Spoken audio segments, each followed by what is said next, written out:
He was just like, well, I gave him loads of whiskey, so it should be fine. The mother's like, what?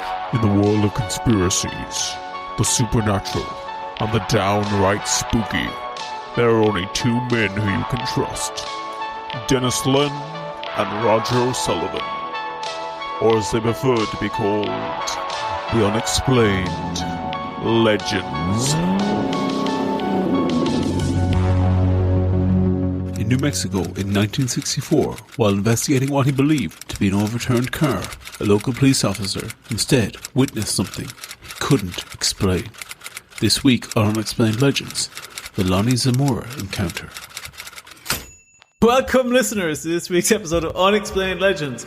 I'm Roger O'Sullivan, and with me, as always, is Denis Len. Oh shit, I'm not meant to say your name. It's me, Denis, soon to be King Len. Oh, really? Yep, I'm working out something. I'm thinking I might get in there as a kind of a middle candidate. But this is the question I wanted to ask you all through our preamble there that no one will hear. Is doing anything for the old King's coronation? I know when people are going to be listening to this, it's going to have passed. And I have a second follow-up question then that we'll probably have to edit out all of your answer to. But you going to do anything this weekend? Celebrate old King Chazza? I have a friend of mine coming to visit. Oh, yeah? Yeah, listener to the podcast as well. Ronan. Shout out Ronan. He'll probably be here annoying me as I'm editing this. Can I just interrupt just so we know where we're going with this? How much trouble do you think we'd be in if we made any, do you know what I'm about to say? Like I know what you're about to say. The king. I'm sure everyone at home knows as well. And I'd say we'd be in deep shit. Deep trouble. Okay, cool. Deep shit. Okay, good. Well, then we'll avoid that. So what's your friend, is he coming over especially to see King Charles crowned? Yeah, he is. He's a big monarchist. Yeah. He's an Irish monarchist. Do you know what I always wondered is, were there any Catholic Unionists in Ulster? Definitely. There was definitely a lot of contrarians around the place who just loved doing it, like just turning up to, some UVF event or something, popping in with his St. Anthony medal draped across his chest, just going, all right, lads. We have a gig as well, Dennis. We have an old gig an event happening Saturday. It will have passed. Don't bother looking for it. It will have gone by the time you listen to this podcast. The Corkernation. Yeah, all Cork people on Saturday playing music, telling jokes. What else are they doing? Poetry, I assume, of some description. I think. Yeah. Out of all of those, which one of those do you hate the most?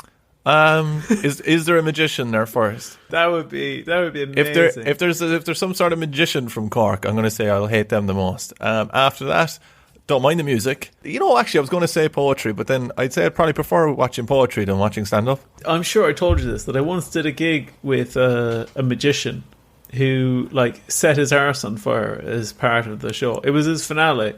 It's hard. You don't open on that, I'll say that much, right? But I was just watching that happen. I was watching the audience give it a middling response, and I just thought, wait, that's not getting. He set his arse on fire, and the audience didn't even react. They were like, okay, yeah, I get it. How bad does your personality have to be, like your stage presence, that when you set your arse on fire, that the audience are still not on your side? I'll tell you this much: he had them up until then. Really, that's where he went wrong. Yeah. There was something, it was just a step too far. I suppose for anyone sitting down, like when you're watching a show and you're trying to relax, if someone starts pouring petrol on their arse on stage, that's gonna probably unnerve the best of us.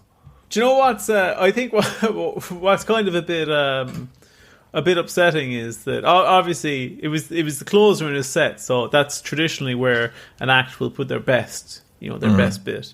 But I would have loved to have seen him workshop it. Well, what do you think? He's going to set something else on fire first?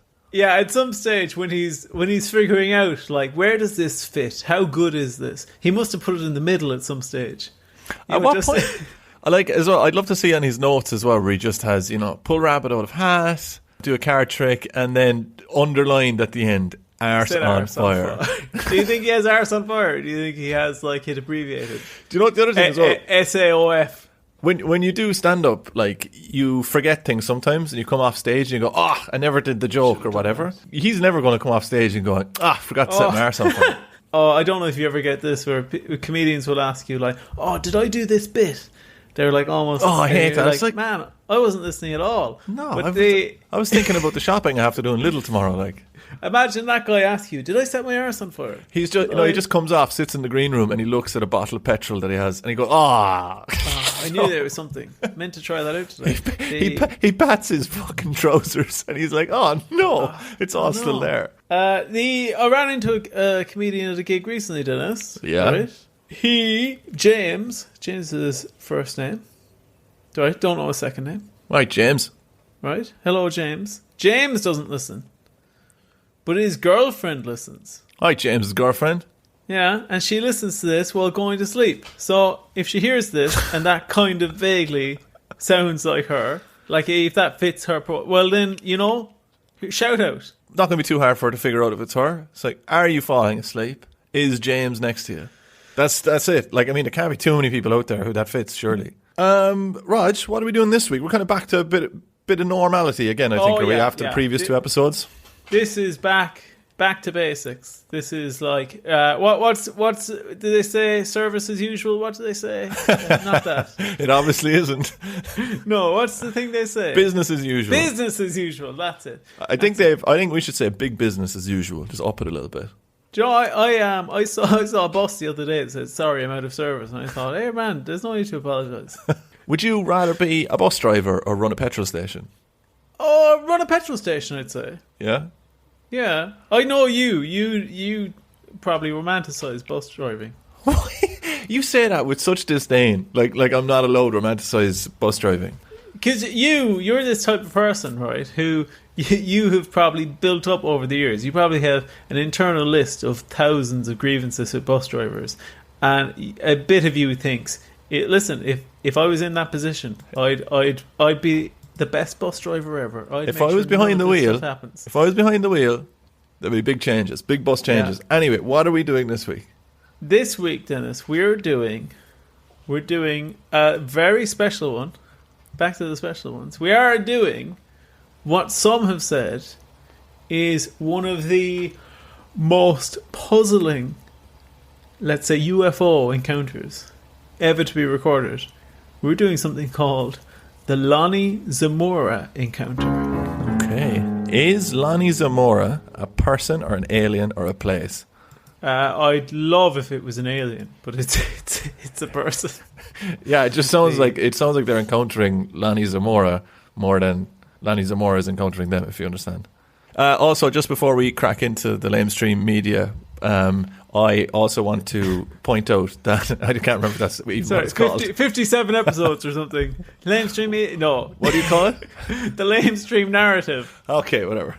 But before we crack into that, right, I do think that we need to highlight the fact that you said one of the most puzzling alien encounters.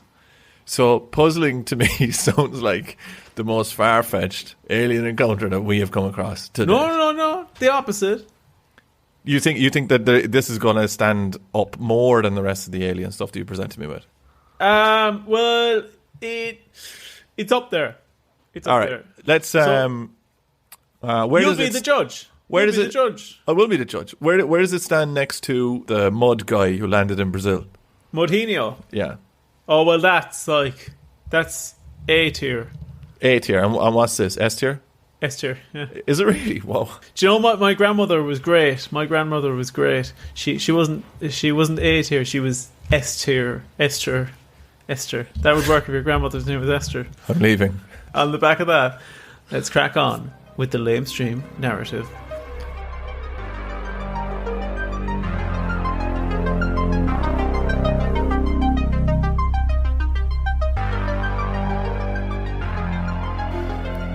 On April 24th, 1964, at just before 6 p.m., police radio dispatcher Nep Lopez sat at his desk in the Socorro police station in Socorro, New Mexico. It had been a slow day without too much to report. Sorry to interrupt there. Where is the Socorro police station located? It's in Socorro, New Mexico. Okay, perfect. I'm glad I included that then. Because I thought I had included a bit of unnecessary information. No. But apparently, I got lost. Apparently it needed clarification. I was worried that you'd hear Sakura, right? And you'd think like a chant, like Sakura, Sakura, and you'd get confused, and then you'd hear police station, you'd go, "What am I on about? What's he on about?" So Hey, someone stole your rackets. You need to go down to the tennis police station. We're the Sakura one. Oh, good God! Joe, I've actually started learning a bit of like footy stats recently to kind of get in with the lads at work. Oh yeah, how's that going? It's going well. Did you know Old Trafford can sit 74,000 people? Oh, that's sick. I hate that stuff so much, man. Go on, continue on. Okay. It had been a slow day without too much to report until Nep got a radio call from Sergeant Lonnie Zimora reporting a possible overturned vehicle, which Lonnie had spotted down by the... what? How can it be possible? Like they're saying it possibly overturned. I mean, it's pretty obvious whether or not it's upright. Hey, see that Honda Civic across the road? Is that meant to be on fire? Yeah, is that the way they're kept? Are the wheels on top or are the wheels on the bottom? That's a very strange car. You'll listen. It will all make sense in a second, right? There's a thing here. If you come across this, I meant to check how to say this. Honda Civic, the car he had spotted down by the Arroyo.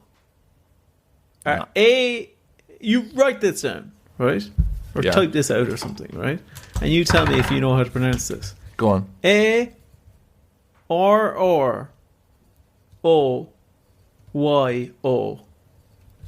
Not a clue. Don't even know what it is. Arroyo. Arroyo. That'll be my best guess. Arroyo. But it might be Arroyo. That sounds like a chocolate bar from the 90s. Arroyo. Made with lead. Do you remember the chocolate bars Yahweh? No, I don't. It's very disturbing because it's like... I'll be honest, I barely remember what you've been telling me now. Oh, thank you. We're going off on such massive tangents. Yeah. Arroyo is like a riverbed that's dried part of the year. Okay. So he thought he saw an upturned car down by one of those, right? So Lopez was anxiously waiting for a follow-up from Zamora. This is the dispatcher, Nep Lopez. So he was anxiously waiting for a follow-up from Zamora in the event that an injured party was found at the site and an ambulance would need to be called. But what followed instead baffled him, as moments later he received a call from Lonnie Zimora asking him if he could see an object outside his window. As Lonnie could hardly believe what he had just encountered and believed it to be a UFO. So imagine that, Dennis. You're getting an old phone call from somebody, or a radio call, and you think they're going to call back and go, somebody's injured here, and they call back and they go, can you see something outside your window? So wait, was he close to the police station? Was he close to Sakura police station in Sakura, or was he? Like when he called the guy, did he say, "Look out your window because this incident is right next to you," or is the UFO absolutely massive? No, it's because, well, I'm kind of spoiling it, but the UFO flew away. Oh, so it flew away from where the guy was and flew towards the police station. Yeah, so he wanted to see if on the off chance Nep could spot something out the window. Oh, right. So he wasn't doing it kind of like, here, take a look outside your window, knowing that he's going to like get a big surprise. He was kind of saying, have a look out your window, not admitting that there's a UFO, just on the off chance that it flew past. Yeah. He just thought it was worth asking. Okay. Joe, when there's like an eclipse or whatever, and did you see the eclipse? Yeah, and then everyone's walking around blind. Yeah. The Lonnie Zimora's story began with him pursuing a speeding car south of Sakura when he heard what sounded like a huge bang. The noise was so loud that Lonnie assumed it must have been the explosion of, I've never heard this phrase before researching this, a dynamite shack. Whenever I hear an explosion, I go, oh, that's the local dynamite shack gone. Yeah. So this led him to discontinue his pursuit. Oh, go on, sorry. Can I just tell you something, right? There was one, it's kind of one of those... I fucking swear to God, if you have a dynamite shack story, I'm leaving now. I don't, but close. So I live in, like a housing estate, so all the houses are close to each other. Back home when I was living with my parents. And one night, we woke up to a massive explosion, like crazily loud explosion. And the phone rang, and it was one of the neighbours. And the neighbour said, I think one of the boilers out the back is after exploding next door. Like that was Right. that was what they went straight to. It's just, like it's our dynamite shack. If there's that sort of explosion. What was actually happening was the neighbour came home really drunk, and he went into his kitchen with his wife and kids upstairs and started setting off fireworks on the cooker that he had basically bought inside in his own kitchen. And his cover story was that a gas tank had exploded. He said the dynamite shack is gone. I'm telling you, man, my Edinburgh show this year, it's going to be called The Dynamite Shack. The local Dynamite Shack. If you did come home drunk, though, and there was a cartoonish box of fireworks up on the kitchen counter, I mean, you'd definitely consider it. Oh, you'd have to set them off. You'd be going over, putting on your pizza, and you'd be looking over going, well, I'll just set off a small one, just a small one. And I assume that's probably what happened to him. He set off a couple of firecrackers, and then they jumped into the box and blew the whole place up. Do you know what? We set off fireworks for my birthday one year. I'm sure illegally. I can't remember, but I do remember us. This is quite canny for us. We were teenagers. We set off one decoy one somewhere. Oh, very clever. And then actually drove 2 miles away and started setting off the rest of them. And later, when we were driving home, we actually passed police cars by where we set off the first one. Arresting a lot of children. Yeah. Arresting an old man in a graveyard. Where are the fireworks? And they're just ripping flowers for his wife all over the place. Oh no, he's hidden them. He's buried them. Dig this up. He's buried them in his body. Dig up this grave. This led him, right? The loud dynamite shack, Dennis, led him to discontinue his pursuit and instead head in the direction of the noise. Imagine how lucky that driver was. What do you mean? He was pursuing a speeding car. Oh, wait, so he stopped following the speeding car? Yeah. Right. He went, whoa, this is way more important. He didn't. He said, wow, this is way more exciting. What's that? Hey, I can tell by the 5 minutes it took you to figure out what I was saying is you've really been intently listening. What's the loudest explosion noise you've ever heard? I'm not. You can't get away that easily. I wanted to ask you that. The loudest explosion I've ever heard. Do you know, I'd say I haven't heard a lot of loud things in my life. No? No. What about a balloon? Or just like a popping of a balloon. Yeah, you've heard it. I'm just trying to work up to hear what you've heard. Like you've heard the kickback of a car or something at some point, have you? Yeah. All right. So have you heard? Did you ever hear anyone get kicked in the back on a rainy day with a yellow derby ball? I'd say I haven't. That's like a nuclear detonation. That's very specific. It's extremely specific, but for anyone out there, that was a treat for them. Dennis, right? If you can actually pay attention for 2 minutes now. I'll try. Okay, so far, Dennis, right? What we have. That you usually do the recapping, but I have to do it for you now. Something's happened to you. You've gone off in an awful fright the last few weeks, right? Lonnie Zimora was chasing a speeding car. Okay. He's chasing a speeding car, and lo and behold, he heard an almighty bang. I'm saying this like it's an Irish comprehension test now. He heard an almighty bang. Good open. And he had to go and investigate that instead of the car that he was chasing. Okay, and how loud it was. And it was so loud, he thought it was a dynamite shack. Yes, yeah, he did. An unlocked, unprotected dynamite shack. Dynamite shack. So he headed in the direction of the noise in case anyone was injured. It was at this point that he spotted a large silvery object in the distance. Assuming it to be an overturned car, he called it in to dispatch and continued his search. So that answers your question as to how did he think he was approaching an overturned car? He just saw a silvery object, And he said, I've got this. I know what this is. Yeah, he thought, listen, probably an overturned car. However, when he approached the scene, it became obvious that this was no overturned car. Instead, it was an oblong, metallic, silver object which had landed on the side of the road. Next to the vehicle were two humanoid figures in pure white overalls, roughly human-shaped. And supposedly, he said later that they could have been either small adults or big children. Love that. Small adults or big children, I can't be sure. Yeah. This guy's an officer, like a person in question. What shape is oblong? Okay, so kind of let's think rugby ball, but then flatten either end. What you're trying to say here is the toy casing of a Kinder Bueno. Yeah, that's fair. But imagine that silver, and then 4 legs like landing gear. Okay, all right, okay, I get that. Okay. And you see, another thing we have to think about here as well, and you might have this in the theories at the end, if there are theories, is that these could be people... As if they're not theories. These could be people reporting on the scene already. You know, these could be like, you know, I don't know, some secret government organisation that have landed there already. Oh, okay. Not civilians. No, not civilians. Like, they've been tracking this coming in because, you know, how else is it going to get in? But, of course, then you have to... There's probably some cloaking devices going on, but, you know, continue. And you're forgetting about their sizes? What about them?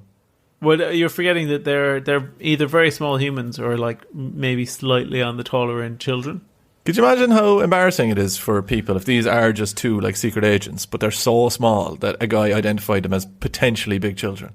Yeah, potentially big children. He actually went on to say that one of them might have been 2 children in a trench coat. You have to watch out for that. Zamora, upon approaching the vehicle, right, the 2 beings supposedly saw him, and they returned to their craft. And at this point, a large blue and orange flame appeared below the vehicle as it took off at enormous speed. All right. I'm going to just tackle this for a second. Okay, go on. Isn't that a really wasteful way to power a spaceship? Because that's burning some sort of raw material, like some sort of gas or... You're saying like it's a combustion engine. Yeah, and it wouldn't really have enough... There wouldn't be enough power there to lift off, judging by shuttles and stuff. Well, I'll give you this, right? I'll return this to you. What if it was a defense mechanism? But it lifted off, didn't it? Yeah, but what if that was just a coincidence? Well, okay, maybe they activated it to warn people away from it. Yeah. So then they wouldn't come near it while they're lifting off. Is that what you're saying? That's exactly what I'm saying. Okay. Yeah. And did the two boys got back into it? Yeah. The 2 lads. He saw them go in. Back in. He saw them go Well, in. actually, it's interesting you bring that up. He didn't, because he looked away for a second. Oh, for fuck's sake. Of all the times to look away, it's like, yeah, I can see him go in. Oh, my fucking lace is tied. Oh, did they go in? Yeah. I don't know. I know that sounds ridiculous, but he looked away to see if anyone was coming. No, what happened was he heard a really loud explosion, which was the actual dynamite shack blowing up.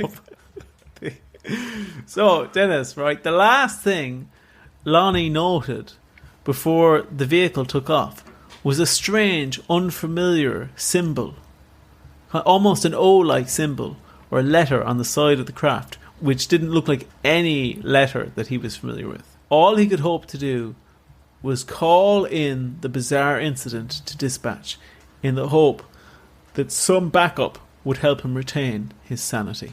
Do you think he saw an Opel and he just didn't recognise the car? Oh, really? You think that's it? Well, an Opel sign is a zero with like a lightning strike through it, isn't it? It's actually pretty cool. I think, if I'm being honest, I think he was a bit more complicated than that. I'll tell you this, though. I'll tell you this about things that change as you get older. I used to rather the Vauxhall symbol. Really? But now I rather the Opel symbol. I prefer the name Vauxhall, but I think I prefer the badge, same as you, of an Opel. Oh, just dropping in there, lads, to say I bet you thought that we forgot to say and together we are the Unexplained Legends. But actually, I was saving it until now. So, if you send in any comments, I bet you feel pretty foolish. Catch you on the flip side. So you're saying that this is a defense mechanism? That's your theory? Yeah, I think that's fair. That's what the fire was. Because I agree with you. It's unlikely that would be its propulsion. Yeah, not if it was, unless there's petrol stations out there in the galaxy that we're just not aware of. Every, 200 miles. Actually, you've made a good point. Maybe maybe there's a chance that these are actually just like gas guzzling aliens. And they're coming to Earth to see if they can get some resources. Yeah, so like most of the aliens that come here, it's like Americans going to Europe. You know, most Americans that go to Europe, they're kind of going for a bit of culture, and they kind of want to like expand their horizons. But maybe these are the aliens that have like the equivalent of a truck. You're saying that these are people that have chosen to just drive themselves to planet Earth rather than get like a commercial aircraft. Is that kind of what you're saying? Yeah, yeah. Oh, yeah, makes so perfect obviously, it's like it's not up to the standards that we're usually used to with UFOs. This is kind of a bit more conventional looking. Yeah, it's just that you're saying though, with this kind of contraption, with this basic engine that we have the technology for, you're saying intergalactic travel is possible. We don't have that kind of technology. But it is just a gas guzzling, like, and when I say gas, I mean like petrol. Maybe guzzling ship, no? Maybe it's the equivalent of maybe they've just rented like a moped. Oh, so they rented this locally on Earth. Actually, do you think aliens ever do that? Do you ever think they rent cars?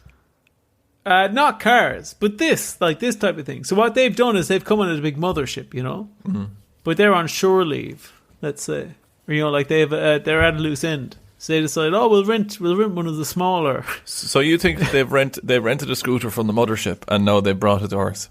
Yeah, I think that's a possibility. It's like getting quad bikes and stuff. Yes, that's exactly what it's like. Okay. It was at this point that Lonnie had called back, like I said, to dispatch.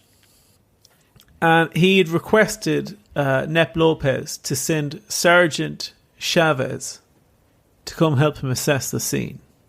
Right? And when Chavez arrived, he asked Lonnie what was up. Chavez said that when he saw Lonnie, he looked like he was in complete shock. Mm. As he would be, obviously. And he led him, right? Lonnie led Chavez towards, get this, some burning brush that was still on fire. Get this. Yeah. From the vehicle taking off. That's not evidence that there was a spaceship there. What do you mean? You're asking me what you mean, just like for the heck of it, but like, no, there's burning brush there, yeah? That could be caused by anything, no? That could be caused by someone setting it on fire. No, or just hot weather. He'd just seen it be set on fire. Yeah, but it's not the smoking gun that you're making it out to be, you know? What do you mean? That's physical evidence. It's physical evidence that a bush is on fire. It's not physical evidence that there was a spaceship there. I think those two things are interchangeable. Like if you found, I don't know, like a shirt on the scene and in the tag was like Zog, you know, like that's right. It was Zog's fucking shirt. Then I'd be saying, okay, this is peculiar. But I mean, all that we have there now is just a bit of brush on fire. So that doesn't persuade you much. No, I don't think that, so. In the words of Shania Twain, that don't impress you much. I mean, if you came and you, like you said here, you have to have a look at this. I've just seen an alien spaceship and then there was a bush on fire. I mean, I'd be like, Raj, man, what's going on here? Like, I just don't think that spaceships that are designed by aliens would set things on fire as a result of lifting off. But we've been through this. It's not your usual spaceship. We've been through this. Yeah, you're saying these are people who potentially have a fear of flying or renting space quad bikes. Substandard spaceships. But why would they use substandard stuff? It's so hard to travel. Like it takes up so many resources. And you're saying that they're renting scooters off a mothership. But I just don't because they're trying to cut costs wherever they can. But I think there is whatever this is called. You know the way we don't like disturb tribes and stuff who don't know about the outside. So then they're not going to come down here. It's like us just getting in a Land Cruiser and just driving through the middle of their camp. You know, like as in they would have some thought. There's probably some galactic rules out there that they can't just disturb us. So I don't see why they would bring down a spaceship that's setting stuff on fire. What if they were on like a piss up? Did it by mistake? But do you think that they're the people that are going to be sent out? I think that they're going to have a bit of spare time every now and again. Do you still think in like 3,000 years humans are going to still have piss ups? Yeah, I do.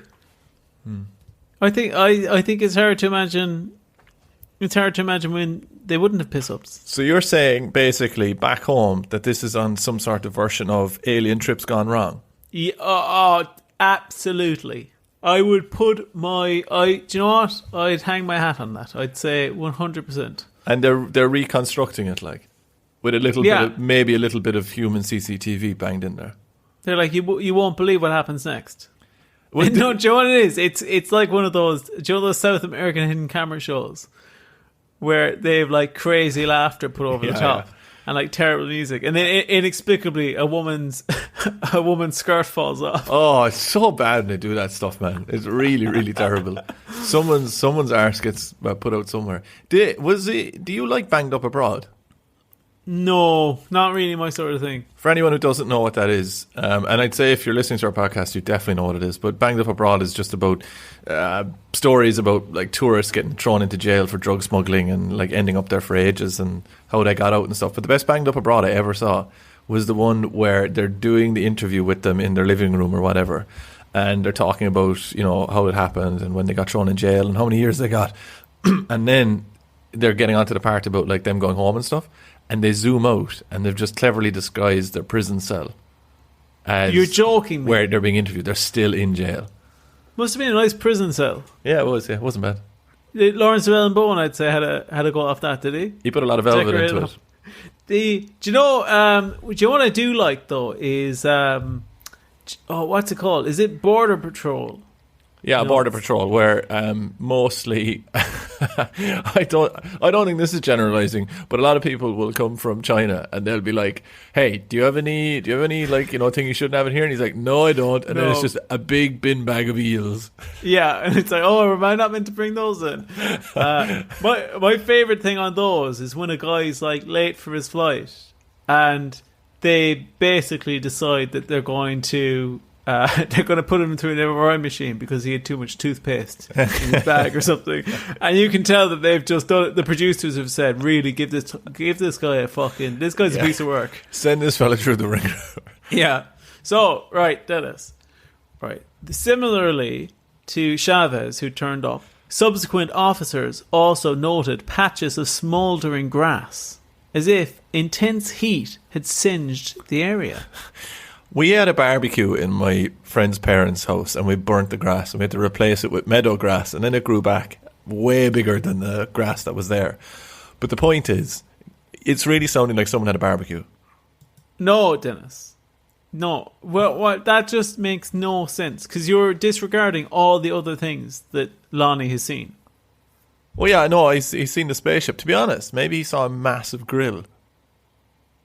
You're saying that what he actually saw was a grill that is taken off. 4 legs, gas powered. What about the 2 lads next to it? 2 lads next to it. They looked tiny because the grill was so huge. It was just like a perspective trick. And then they turned the grill up too high. They made the biggest grill in the world, and the fucking thing blew up. And that's why you never saw the lads go into it, because they got blown apart by their massive barbecue they were trying to make.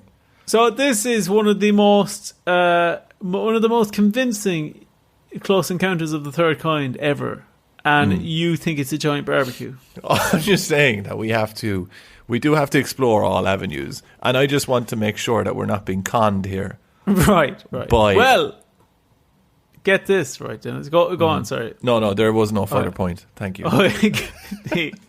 It's rare. It's rare you say that. In the wake of the event, Zamora was beset upon by skeptics and UFO enthusiasts alike.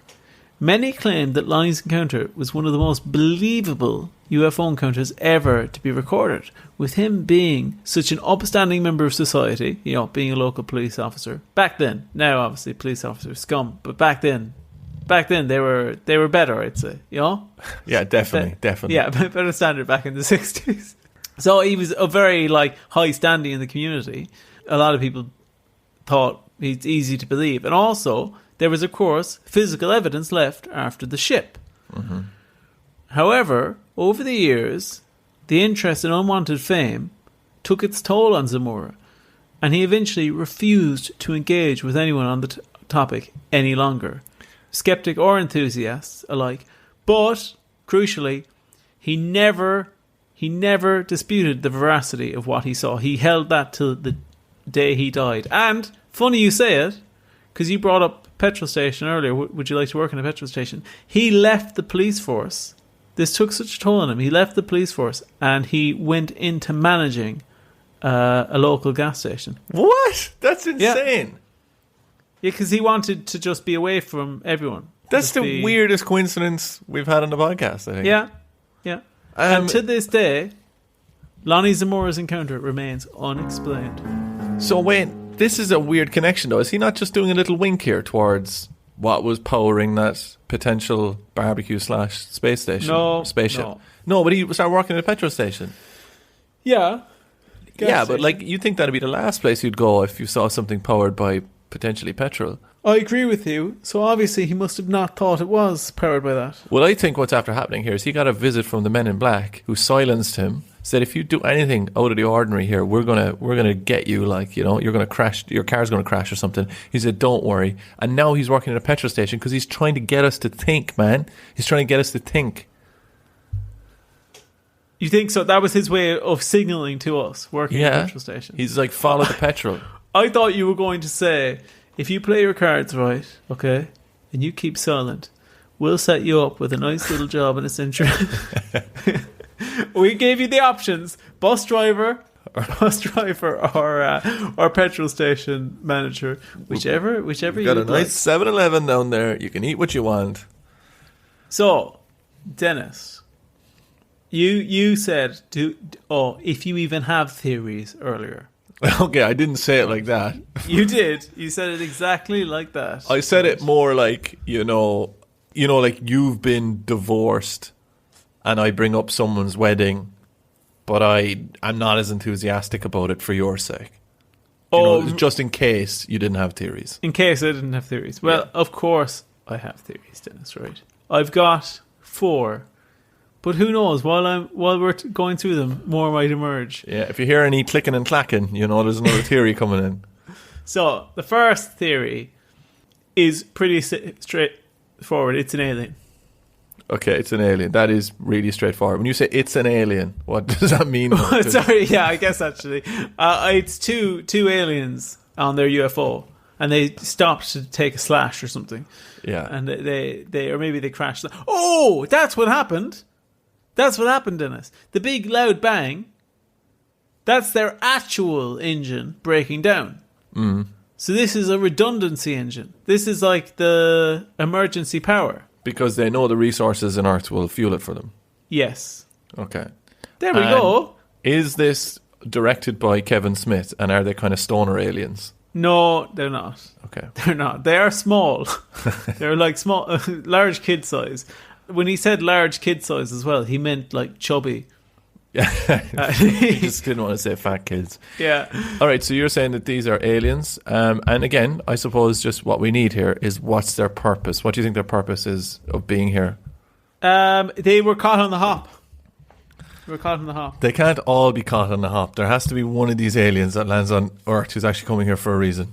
Some of them have a purpose. Rendlesham Forest, they were checking out the nukes. Yeah, so what are these guys doing? These guys happen to be on the hop. I'd say they're the first aliens that were on the hop. No, there's been other ones where like there's been pets lost and kind of, you know, like mishaps and, you know, crashes and stuff. Well, I know, I've told you that this is a bit of a crash. So you believe this is a crash? I think the engine, like, kind of shit itself. Yeah. It landed, and then they got out. They thought, now's a great chance to take a piss, an alien piss, and they bloody got caught. So you're saying the warning light came on the engine warning light, and one of the lads was like, "It's fine, don't worry about it. Always comes on," and then bang, engine cuts out. So, there goes the dynamite shack. Yeah, that's what I think happened. All right, okay. I mean, again, no purpose. You're just saying they're aliens, so I don't think this theory is super concrete, but I'd say judging by the next 3 we're going to get, I could be coming back to it saying this is very believable. Right, next theory, it was a mirage. Okay, nice. Right. All right, so he was overworked. He heard a bang, probably got shell shocked from the dynamite shack going off. He sees on the top of the road it's very hot, and he sees a kind of wavy thing. And when he gets up to it, it is actually a car with a family stuck in it. but he just says, "Oh my god, it's aliens." He opens fire. They had to set fire to the whole thing to cover it up. No, that's theory number 5. Okay. The mirage theory was put forward by a skeptic who thinks this is where I hate skeptics, right? Is he said it's not just mirage. He said, it was a mirage combined with a misidentification of I think like a moon of Saturn or something. That's a bit of a long shot, isn't it? Yeah, it's like those two things happening together like at once. Be more likely it's a UFO. Yeah, of course. I do think with the word skeptics as well, maybe it's just the way you're saying it, but I'm nearly led to believe by the way they're presented that skeptics are negative. You know, skeptics are like moody naddies, like, you know, they'd ruin a party, you know, that kind of way. They'd ring the police. Party poopers. I thought recently that I actually, this won't surprise you, I love pooping in an old party. Yeah, you do. It doesn't surprise me. That doesn't surprise me. I love pooping parties. Oh my god! Like, show me a party, I'll poop the shit out of that. You poop the shit out of it. There's a phrase that hasn't been said in a while. Right, then this next one is that Zamora. I don't put any weight into this. Some people think Zamora hoaxed the whole thing. Okay. Well, I don't think that that's a possibility. I mean, you can't really, though, can you? No, but I think that I think if he did that, he wouldn't have his life wouldn't have gone the way it did if he was doing it intentionally, you know. But maybe he was just so far into the lie he had to keep going, you know. No. Okay. No, it's not it. Goodbye. That ain't it, man. Roger is logged off.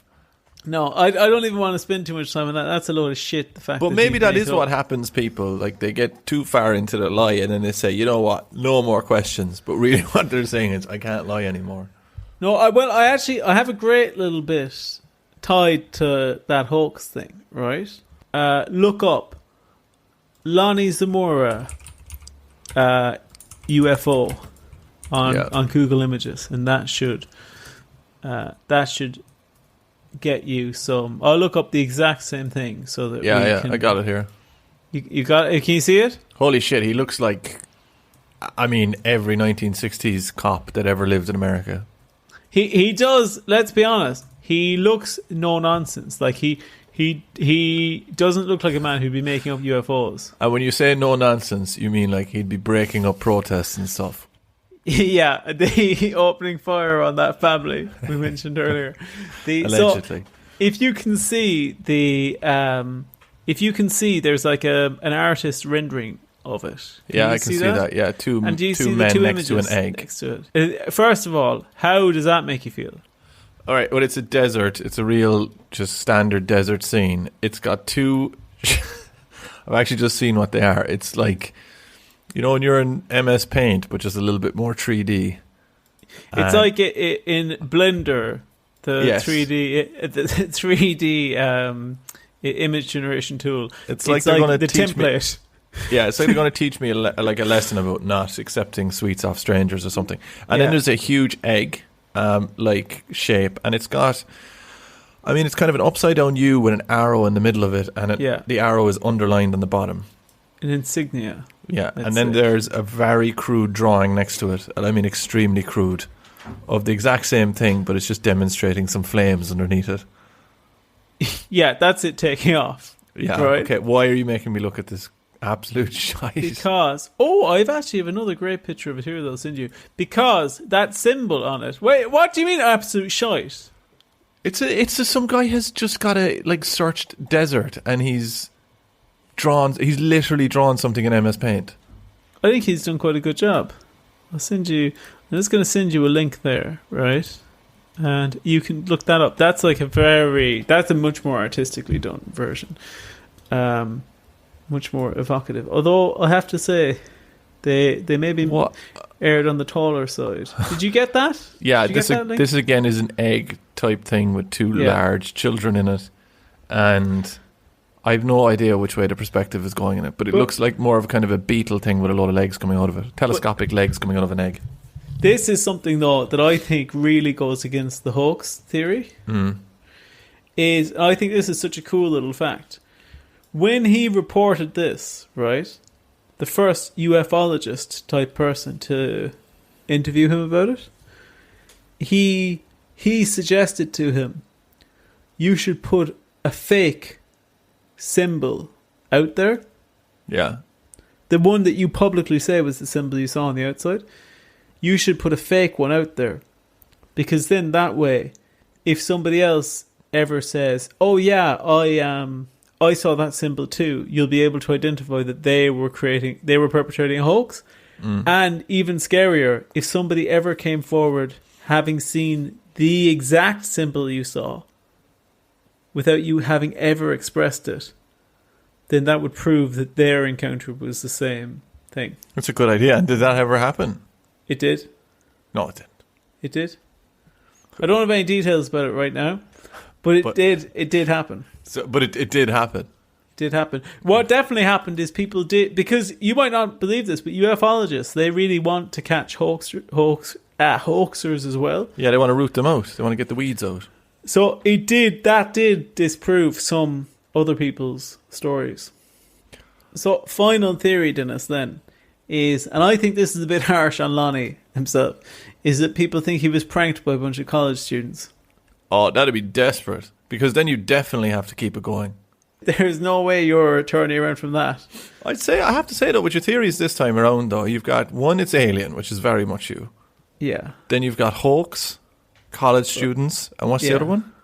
The Mirage. And a Mirage. So you don't actually have as many like kind of intergalactic portal as you usually would have, those kind of theories. So are you saying that if there's 3 out of the 4 theories are pretty bland, are you saying that it's aliens?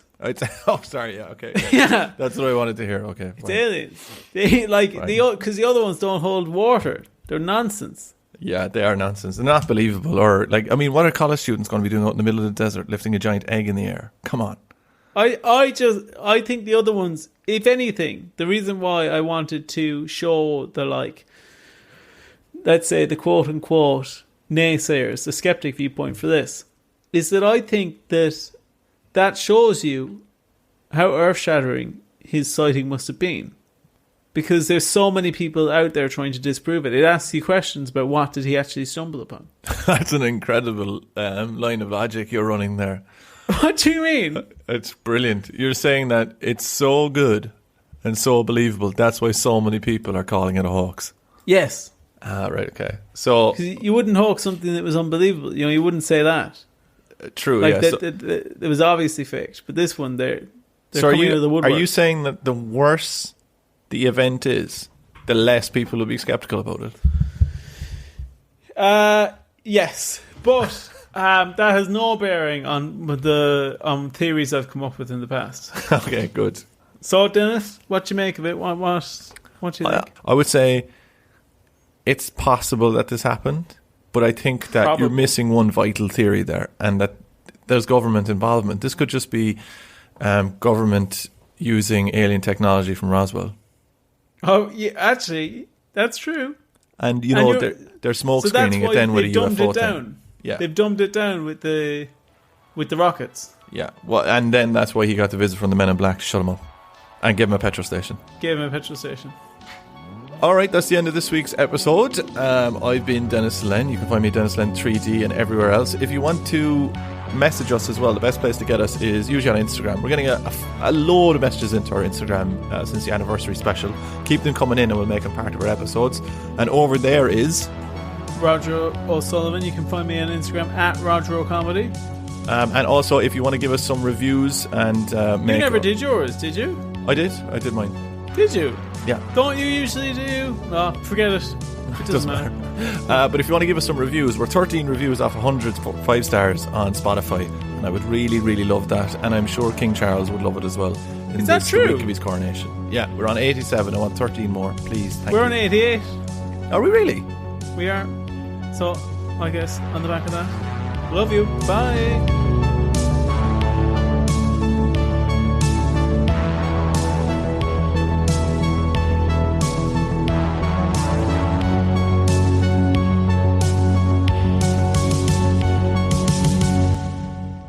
Forget it. It doesn't matter.